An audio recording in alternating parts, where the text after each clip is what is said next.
Look at three of the initiatives we've talked about. The TCNs, Dr. Cook invented TCNs. The same-day center was the invention of Mike Ashton. Mike Ashton one day said, we should have a same-day center. He created it, he made it function, and it works great.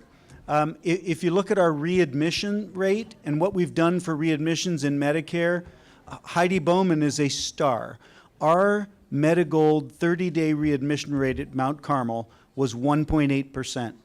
So you can see that in those three initiatives, we've had a physician, we've had an administrator, and we've had a nurse that are most involved. And that just shows you that we need everybody. All of your ideas might stick. As we begin to do this, come up with ideas, share them with any of us, and we'll see if we can make it work. So questions, you'll have to stand up and shout, but just shout who on the panel you have questions for. Chris. I'm curious what education, particularly medical and Aetna, the other one are doing with patients to educate them about this process, how things like coming into their Medicare wellness is beneficial to them. I find that to be a real challenge to get patients to come into that. For them to understand about the nurses who are still coming to their homes, that patients be able to replace their physician visits. So I'm just kind of curious how I can tell patients and explain those nurse visits and help them understand. I feel like someone can help our offices do that better. And I can answer that. As we do a better job of getting our patients in sooner for those exams, and it'll take several years to move people back. You know, if somebody had an exam in November, they're not coming in January. But if they had it in November last year, move it up to June this year, move it up to May the next year. Once we start improving getting patients in for their wellness exams, Medigold will back off on the nurses. You know, the truth is, if a patient won't come in, we're fine with the nurse going out to risk adjust these patients. We want the risk scores. And if we don't get the wellness exam, we'll at least be able to focus on those, because they'll have the codes. It'll still increase the revenue. So until we do a better job of getting patients in, Medigold will continue nurse visits at home. But Medigold will work with us to educate the patients. Right now they don't, because this is the first year of our partnership. So until we do a better job of getting patients in, I think they'll continue to, because really when push comes to shove, they're at risk more than we are. Aren't you glad we have the panel? Yes, Randy. Better identify the Medicare Advantage patients on the EHR? Because their insurance is listed, but it's hard to know sometimes it's Medicare. Yeah, I think if you look up at the top, it will not say Medicare in the insurance box. It'll say Aetna or Humana or Medigold. If it says Medicare, that's a plain Medicare patient. And the question was how to better identify the Medicare patient. I apologize, I should have repeated that. There's some Gina. of them highlighted yellow, and I think that's the high-risk Medicare Advantage, or the high-risk ones. It would be ideal if all of the ECW Medicare Advantage ones were highlighted yellow like those high-risk ones. It would make it so easy if they were all highlighted in yellow with their Medicare Advantage. I think that would be really, really helpful. And actually, I think the point of care tool will be the best way to address that going forward once that's in place. Will it not, Larry? Yeah, I believe the point of care tool will identify a Medicare Advantage patient for you, both at, through scheduling and through an office encounter. That'll be a highlighted box that won't be lit up if you're not MA. And you don't have that box yet. Yeah. It's a top. It's one of the top. When we think, Rob, within 6 weeks. Is Rob here? So it's within 6 weeks. More questions? Okay. Could you explain how utilization of our own ancillary services helps in this process in terms of shared savings and things like that, as opposed to people maybe going outside to another NovaCare, physical therapy, or something like that? Let me give you an example of that. If you're in a 50-50 shared savings arrangement with a plan, and you do, if we do an echocardiogram in COPC, we're reimbursed $500 for a cardiac echo. We make about 10% in the cardiac department. So the profit to COPC is about $50 on a $500 echo.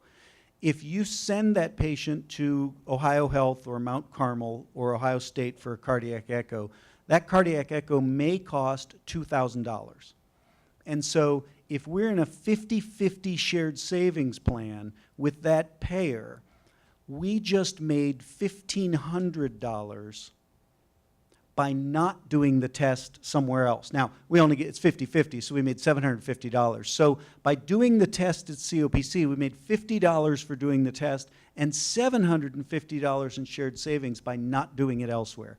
That's how that, and that goes across the board for all the ancillaries, whether it's MR, whether it's CT, whether it's physical therapy. So that's why we want our patients to use our ancillaries. And you know, plus the person doing the test has their record. More questions? Oh, yes, Gina. About the CDU, so is that, two questions, is it for Medicare Advantage only, and is it up and running, and can we send people there right now? So it is for. Repeat the question. The question was about the CDUs. Is it for Medicare Advantage patients only? And the answer is yes. The second question was, is it up and running? The answer is not yet, because it was so new that it actually took the payers in the contracting with the facilities and us a little bit of time. So we actually, this is one of the rare initiatives where the physicians were ready and staffed to go. But Bill, do you want to comment on the timing at all? It's really, we hope within the month that the CDUs will have contracts with the payers. Aetna has to agree to pay a certain rate, Humana, Medigold, and so until that happens, a patient can't show up. But we're ready to go. And the other issue that you need to understand is at the CDUs, our hospitalists will round every single day on those patients. 7 days a week, they'll see those patients. Other questions? John? Some of the Medicare patients, when I mentioned that we're going to have OBS units, I guess they've heard in the news or some source that if you're on Medicare and you get to an OBS unit, that it's not paid for by Medicare. I don't know what the development patients on that or.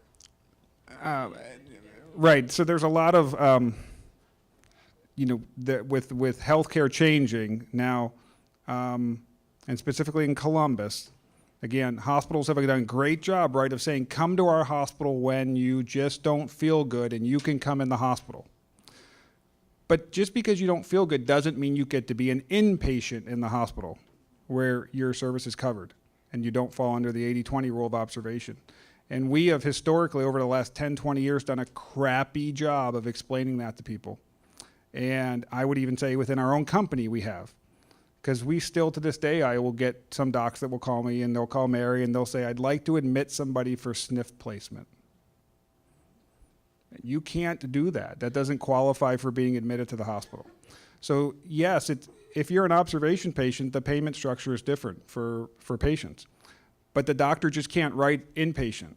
They can't write admit to inpatient. You can't. There are criteria. If you meet the criteria, then absolutely the physician is in charge. It's up to the physician. But the physician can't just write inpatient.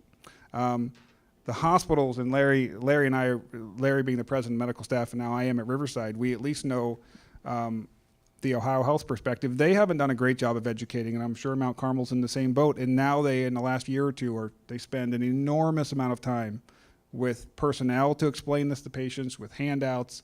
It is confusing, it's stressful, it's something the media picks up on, makes for great stories, right, around the country, in newspapers and in the nightly news. The information that is unfortunately put out there a lot of times in those venues is not correct either, right? They will tell the patient, ask your doctor to make you an inpatient. It doesn't quite work that way.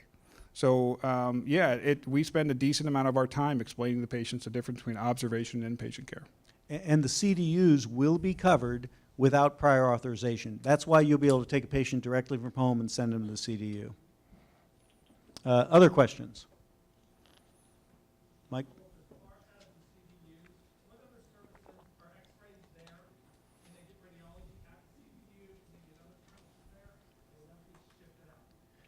Laboratory services are at the CDU, and actually we provide them for those homes. Radiology is farmed out. They have portable radiology, but it's plain film. Right, so the patient doesn't have to leave for a radiology test. They don't have to leave to get labs done. They can get an EKG, they can get an x-ray, they can get labs. I think we limited it at that. I don't think we were talking about getting echoes or anything at the CDUs right now. Med-nebs, oxygen, I mean, all of that's available. Other questions? I have a question for Jeff. Can you fill us in a little bit? You work statewide with the Healthcare Collaborative in Cleveland and in Cincinnati. Tell us a little about what's going on in the state around this, if you could. Well, the most promising thing happening around the state is something called the State Innovation Model Grant. So the federal government, Centers for Medicare and Medicaid Innovation, they're going to pick 12 states in the month of October, it might be November, of this year. They're going to pick 12 states to invest $700 million to drive more innovation and delivery. And it'll be a combination of patient-centered medical homes, they refer to it as comprehensive primary care, and starting to pay hospital and specialists around bundled payments to force them to do better care coordination. And this will be both Medicare, Medicaid, and the major commercial plans. We believe that, first of all, Ohio, our public-private application goes in this week. And everybody's feeling very optimistic that we could be one of those states. It won't disrupt what you're doing. If anything, it'll make the environment with the health plans much more favorable for the types of things that you're talking about doing. And this is significant. But one other thing I'd like to share with you, kind of a common theme tonight is there's a lot of uncertainty in this, right? I've heard a number of times we're experimenting, we're trying new things, we're ahead of the game. That's really what is happening through these big federal grants, is that Medicare and Medicaid want to see more innovation from the providers and the health plans. And there's a recognition we need to start testing some of these models, because our country has been stuck in fee-for-service for 50 years. Think about it. It'd be like working on one of the original Windows DOS, I mean, that wasn't Windows, a DOS PC. That's like what healthcare delivery and payment is like. And so this is very promising. It's not just coming from the private sector. Medicare and Medicaid are really waking up, and your Medicare Advantage is a good example, recognizing we just don't pay claims, we purchase health care. So the government and employers are starting to ask the question, we want to purchase value. What's your value proposition? Measuring quality and having an impact on cost. That's the new world. Population health management is how you're going to achieve that. What's happening on the business side is buying value-based health care. And the government's getting into this big time. So we'll know something, I would say for sure in November, if our state's going to be one of the 12 states that's selected. And this is going to be a 4-year acceleration of payment reforms in our state. So stay tuned. It's only a few months away. It's not far away. And just so you know, COPC was one of the only physician-owned corporations on the governor's council for health transformation. So we are well represented. Mary Cook was in the bundled payment group, and I was in the PCMH group. So we are well represented in the state, and one of the only physician-owned groups that are there. Any other questions? I also have a question for Judy if no one else does. Judy, we have in our care coordination, we have both social workers and RNs. Can you describe why we have both, or what roles each will play? When we initially started care coordination, we looked at many models that are out there. Some of them are strictly nursing-based, and others had both social workers and nurses involved on a team. What we learned from patient-centered medical home, and I think all of you will remember this from the documentation that you do, and that is barriers to care. And what would the patients typically respond to you? They can't afford their medications, they need additional resources. A lot of this goes outside of the realm of what the clinical piece is. So it was important to us to bring that other partner in, and that's the social workers. And we have the social workers that we've engaged with so far have brought many different attributes to the table, and we're very excited about what we've been able to do having both social workers and nurses. Our team went down to Dayton just last Friday, and we met with their care coordinators, and they were part of the CPI, I believe it's called CPCI, and they strictly have nurses. They did not see the value of having the social workers involved, and we definitely do. And I think any of you who have used our care coordinators to date will be able to tell stories of how well the social workers have been able to make a difference with our patients, and will continue to. Great, thanks. Any other questions? It's your last chance.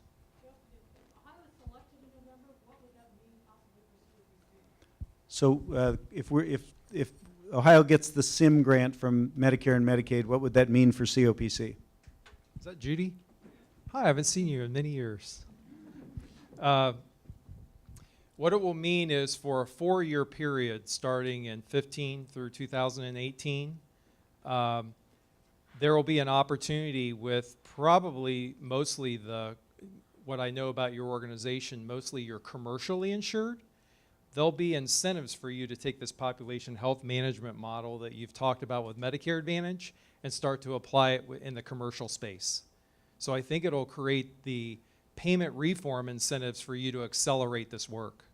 I don't think you serve a lot of Medicaid populations. That would be the same case for Medicaid. So it'll accelerate the Medicaid and commercial incentive programs around some of these different payment models.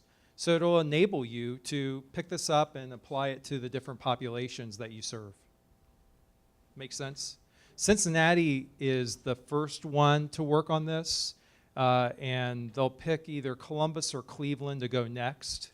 That'll probably be in 2016, but eventually by the year 2018, the goal would be 80% of Ohioans would be receiving care in this type of a model. So I think it positions you in an excellent place, the work you're doing with your Medicare Advantage, to make your voice heard. I've talked to Dr. Wolf about these decisions about where to accelerate this are primarily made by large employers and health plans, and they want to hear from large provider groups that you're ready for this.